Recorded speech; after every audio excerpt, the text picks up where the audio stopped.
Mr. Reynolds ruled room 105 with an iron fist. His voice boomed like thunder. His eyes darted like hawks, searching for the slightest mistake. Students trembled before him, their spirits crushed by his constant barrage of insults. Fools! Incompetent imbeciles! You'll never amount to anything! Tommy still remembered the day Mr. Reynolds had publicly humiliated him, holding up his test paper for all to see. The large red F seemed to burn into Tommy's soul. This is what happens when you don't try. A complete and utter failure. Tears welled in Tommy's eyes, but he dared not cry. To show weakness was to invite further torment. Mr. Reynolds' cruelty wasn't limited to verbal abuse.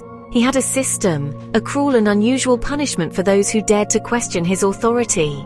He would make them stand in the corner, their noses practically touching the wall. For hours they would stand, their legs aching, their minds numb. Sometimes he would even make them write lines, hundreds and hundreds of lines, each one a painful reminder of their transgression. But Mr. Reynolds had one particularly nasty trick up his sleeve. He would often threaten to lower students' grades if they complained about him to the principal. Go ahead, tell on me, see if anyone believes you. Just remember what will happen to your precious grades. And so the students of room 105 suffered in silence, trapped in a prison of fear and humiliation. Tommy had had enough. The constant fear, the humiliation, the injustice of it all. It was wrong. Mr. Reynolds needed to be stopped. He needed to be exposed for the bully he truly was. An idea began to form in Tommy's mind, a seed of rebellion planted in the fertile ground of his anger. He confided in his friend Emily, a quiet girl with a sharp mind and a fierce sense of justice. I've suffered under Mr. Reynolds' reign of terror too. We have to do something. Together they hatched a plan, a daring scheme to expose Mr. Reynolds for the world to see. They would use Mr. Reynolds' vanity against him. They knew how much he craved recognition, how he yearned for praise and accolades.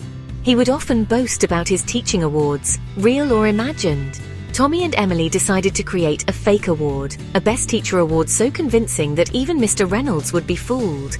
They spent weeks crafting their plan. They created a realistic-looking award certificate complete with a gold seal and an official-sounding title, the Golden Apple Award for Excellence in Education. They even designed a fake website for the award, complete with testimonials from other grateful students. Everything has to be perfect.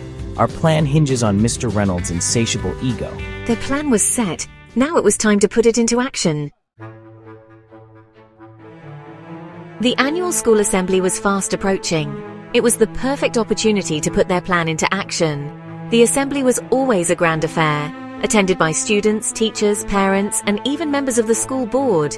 It was the ideal stage to expose Mr. Reynolds for the fraud he was. Tommy and Emily enlisted the help of other students, whispering their plan in hushed tones during recess and lunch breaks. Soon, a small army of students was working tirelessly, preparing for the day of reckoning. They created fake flyers, announcing Mr. Reynolds' award and inviting everyone to witness the ceremony.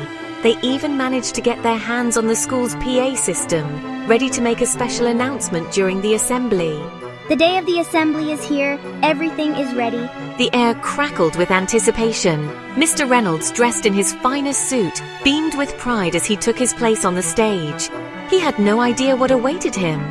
He thought he was about to receive an award, a testament to his greatness. He had no idea he was about to become the star of a very different kind of show. A hush fell over the assembly as the principal took to the stage. She began by thanking everyone for coming and then announced that they had a special presentation. Today, we are honoring one of our very own, a teacher who has gone above and beyond in his dedication to his students. Please join me in congratulating Mr. Reynolds, recipient of the prestigious Golden Apple Award for Excellence in Education. Mr. Reynolds, his face flushed with pride, strode towards the podium.